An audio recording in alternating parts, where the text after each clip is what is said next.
बिस्मिल्लाहिर्रहमानिर्रहीम। लाखों करोड़ों दुरूदो सलाम मोहम्मद मुस्तफ़ा सल्लल्लाहु अलैहि वसल्लम और आले मोहम्मद पर। मैं हूँ उमर दराज गोंदल। एक तो यूट्यूब चैनल सब्सक्राइब कर लीजिए, बेल आइकन के ऊपर क्लिक कर लीजिए ताकि मेरी आइंदा आने वाली वीडियोस आप तक टाइमली और तसलसल के साथ पहुँचते रहे। आज की सबसे बड़ी खबर, मैंने आपको बताया था कि इस्लामाबाद के अंदर जो अपोजिशन की जमातें हैं, तहरीक तहफ़्ज़े आईन पाकिस्तान के तहत आज उनका पहला कदम होगा और उन्होंने पार्लियामेंट से लेकर सुप्रीम कोर्ट के गेट्स तक आज एहतजाजी रैली निकाली है। और जो उन्होंने नारे लगाए वो नारे बहुत ही दिलचस्प थे, जो मैं आपके सामने रखना चाहता हूं। और इस मौके के ऊपर उन्होंने कहा, जी अदलिया की महकूमी, अवाम की महकूमी हम नहीं मानते, हम नहीं जानते। और इसमें जो मुख्तलिफ उनके पार्लियामेंटेरियंस हैं और मुख्तलिफ सूबाई असम्बली के जो जिस तरह सदूर थे, जिस तरह जुनैद अकबर थे, वो उसमें शामिल हुए। और ये अपोजिशन की जो रैली है उसमें अल्लामा राजा नासिर अब्बास शामिल थे, उसमें सलमान अकरम राजा शामिल थे, उसमें महमूद खान अचकज़ई ज़ाहिर इसको लीड कर रहे थे, जुनैद अकबर थे, असद कैसर थे, बैरिस्टर गौहर थे, मुस्तफ़ा नवाज़ खोकर थे, ये सब वहाँ पर मौजूद थे। और इवन एक मौके के ऊपर यह आया कि जो पुलिस थी वो एक बहुत बड़े नंबर के अंदर मौजूद थी। तो असद कैसर साहब से सहाफ़ी ने सवाल किया कि पुलिस ने तो हिसार कायम कर लिया, क्या गिरफ्तारियों का इम्कान है? उन्होंने कहा, जी बिस्मिल्लाह जी, करें गिरफ्तारियाँ। तो अपोजिशन जो है वो वहाँ से पहुँचते पहुँचते सुप्रीम कोर्ट की सीढ़ियों तक आ गई। और जब सुप्रीम कोर्ट की सीढ़ियों तक आई तो फिर जो पुलिस है और जो एफसी वाले हैं वो फौरी तौर पे सुप्रीम कोर्ट का जो फ्रंट गेट था उस फ्रंट गेट के सामने पहुंचे। ज़ाहिर है उनका मकसद क्या था, उनको बचाना। तो जब ऐसे में नारे लग रहे हूँ कि एक रियासत दो दस्तूर, नामंजूर नामंजूर, तो बुनियादी तौर पर ये 27वीं आईनी तरमीम के खिलाफ एक एहतजाज था जिसमें अरकान पार्लियामेंट के अलावा हमने वकला को भी देखा। ईमान मजारी जो थी वो हमें वहाँ पर दिखाई दी और उन्होंने ये नारे लगाए। अब ये जो एहतजाज है, क्या उस एहतजाज से फ़र्क पड़ेगा या एहतजाज कितना बड़ा था, उसके ऊपर बैरिस्टर गौहर जो पाकिस्तान तहरीक इंसाफ के चेयरमैन है, उन्होंने सबसे दिलचस्प गुफ्तगू की। उन्होंने कहा, जी बेशक 30 सेकंड का ही हो, एहतजाज तो फिर एहतजाज होता है और आपने रिकॉर्ड कराना है। उनका अगर आसिफ जरदारी समझते हैं कि वो कानून से बालातर हैं तो फिर आप अवाम की नज़रों में गिर जाते हैं। हुकूमतें आएंगी जाएंगी लेकिन मुल्क रहे और जमहूरियत रहे। ये बात बिल्कुल 100% दुरुस्त है कि आपको जो इक़दामात करने होते हैं वो मुल्क के मुस्तकबिल के लिए करने होते हैं। और अगर आप ये नहीं करेंगे तो फिर एट द एंड क्या होगा? एट द एंड आप सबको उस हवाले से कहीं ना कहीं उसको फेस करना पड़ेगा। अब ये हो गई एक स्टेज। अगली स्टेज ये है कि इस एहतजाज के बाद क्या ख़त्म हो गया? आज आपने अतमाम हुज्जत कर दिया कि 27वीं आईनी तरमीम के हवाले से? नहीं, ऐसा नहीं है। जो अगला जुमा आ रहा है उस जुमे के हवाले से वो ये कह रहे हैं कि हम यौम स्याह मनाएंगे। और उसकी वजह क्या है?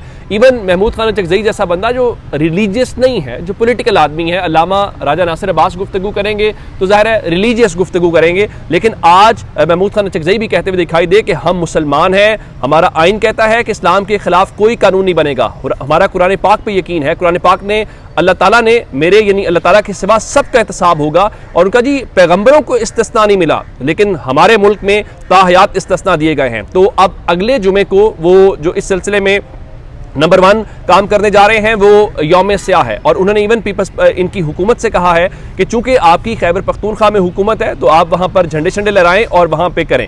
इस सिलसिले में फौरी तौर पे जो जुनैद अकबर तहरीक इंसाफ सूबाई सदर हैं उन्होंने ट्वीट किया। उनका, जी खैबर पख्तूनख्वा के सूबाई हल्कों की सतह पर बरोज़ जुमा मुबारक 21 नवंबर को 26वीं और 27वीं तरमीम के खिलाफ भरपूर एहतजाज और यौम स्याह मनाया जाएगा। PTI खैबर पख्तूनख्वा की तमाम अरकान कौमी और सूबाई असम्बली, उहदेदारान, तमाम विंग्स और कारकुनान इस एहतजाज में अपनी शिरकत यकीनी बनाएं।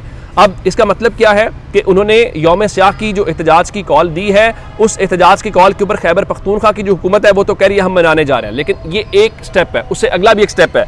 आपने देखा कि महमूद खान अचकज़ई ने रात को जो इंडिपेंडेंट को इंटरव्यू दिया, जिसके ऊपर आज मैंने सुबह आपको बताया भी, वो कह रहे थे कौमी कॉन्फ्रेंस होगी, उसमें सिविल सोसाइटी होगी, उसमें वकला होंगे, उसमें सब लोग मौजूद होंगे और वहाँ पे इसका आगाज़ करेंगे। तो आज उसने, महमूद खान अचकज़ई ने इस बात की दोबारा से तस्दीक की है। और उनका, जी तहरीक तहफ़्ज़े आईन पाकिस्तान जो है वो एक मरतबा फिर कौमी कॉन्फ्रेंस बुलाने का उन्होंने फैसला कर लिया है। और ये जो कौमी कॉन्फ्रेंस है वो उस 27वीं आईनी तरमीम के खिलाफ होगी। और सच्ची बात तो ये है कि आपको वहीं से लाहे अमल देना है। इसमें कोई एक शख्स जो है, जिसमें आप ये देखें कि क्या ये किसी पॉलिटिकल पार्टी का मसला नहीं, क्या ये किसी बार का मसला नहीं, ये आपको एक मुतफ़िका लाहे अमल देना पड़ेगा। 27वीं आईनी तरमीम के ऊपर डिस्कोर्स डेवलप नहीं हुआ। मैंने आज एक सेमिनार था, वहाँ मुझे गुफ्तगू का मौका मिला और मैंने कहा कि 27वीं आईनी तरमीम बिल्कुल वैसा ही स्टेप है जैसे हमने 70s के या 60s में देखा था कि 1 यूनिट बनाया गया था। उस 1 यूनिट का मकसद क्या था? उस वक्त की जो पब्लिक मेजॉरिटी थी या पब्लिक विल थी उसको अंडरमाइन किया जाना मकसद था। आज आपने जब ये किया है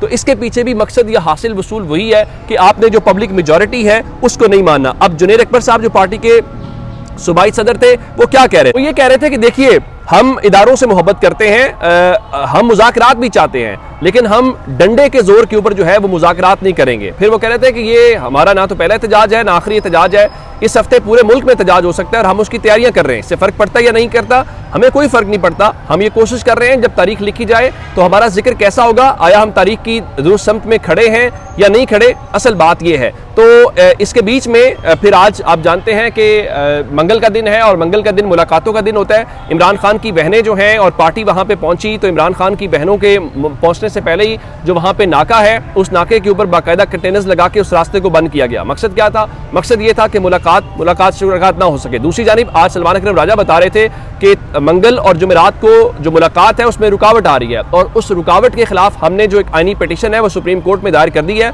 कि इस्लामाबाद हाई कोर्ट जो है उसके अपने अहकामात की 8 महीने से तौहीन हो रही है और हमने मुतअद्दिद दरखास्तें दी लेकिन उन दरखास्तों के ऊपर कोई एक्शन नहीं लिया गया। तो जाहिर है वो जिस सुप्रीम कोर्ट के पास गए हैं वो सुप्रीम कोर्ट खुद इस वक्त इंसाफ की तलबगार है।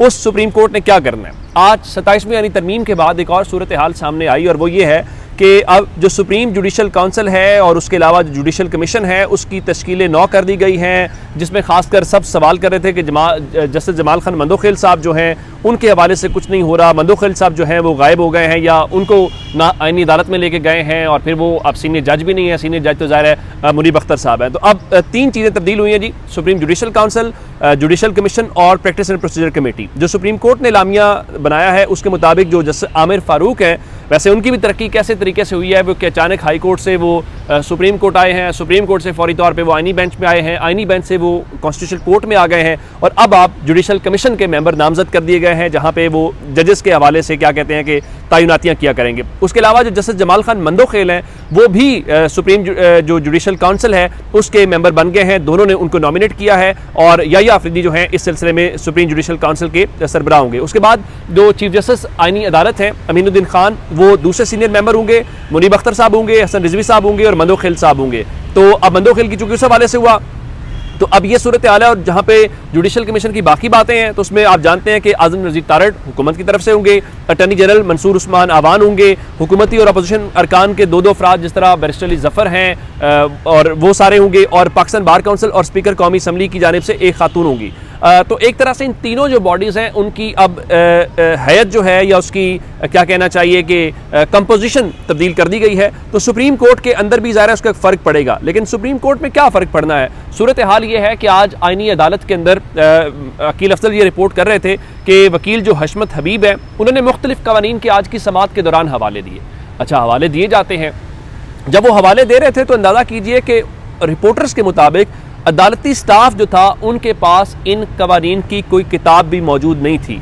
अब जब आप अदालत में हवाला दे रहे होते हैं तो नीचे यूँ स्टाफ जज साहब को किताब देता है कि जनाब ये लें, इसके ऊपर बात, ये उसका हवाला है। यानी हमें ये अंदाज़ा नहीं था कि उसके कवानीन, उसके रूल्स क्या हैं, हमें ये अंदाज़ा नहीं था कि वो कोर्ट लगनी कहाँ पे है। और इवन अब इतनी जल्दी के अंदर जब चीज़ें की गई हैं तो मुझे ये बताइए कि आप क्या कर सकते हैं। और आज दिलचस्प बात हुई सुप्रीम कोर्ट के अंदर, जस्टिस हाशिम काकड़ साहब आज एक केस के हवाले से उनने रिमार्क्स दिए, गो के मुस्कुरा कर रिमार्क्स दिए और उनके उन रिमार्क्स के बाद हमने ये देखा कि सुप्रीम कोर्ट में कह के बुलंद हुए। उनका जी पुलिस का जो एक DIG है वो अदालत में खड़ा होकर हमें डरा रहा है और हमारे पास तो अब खोने के लिए कुछ बचा ही नहीं है। ये है वो स्टेट ऑफ अफेयर्स जिसकी बुनियाद के ऊपर आप ये कह सकते हैं कि हालातों वाक़यात क्या चल रहे हैं। ये वो सुप्रीम कोर्ट थी जो वक्त के वज़ीर आज़म को बुला लिया करती थी। तो हुकूमत ने क्या किया, जिसको अमलन कहते हैं ना कि उसके दांत निकाल लेना।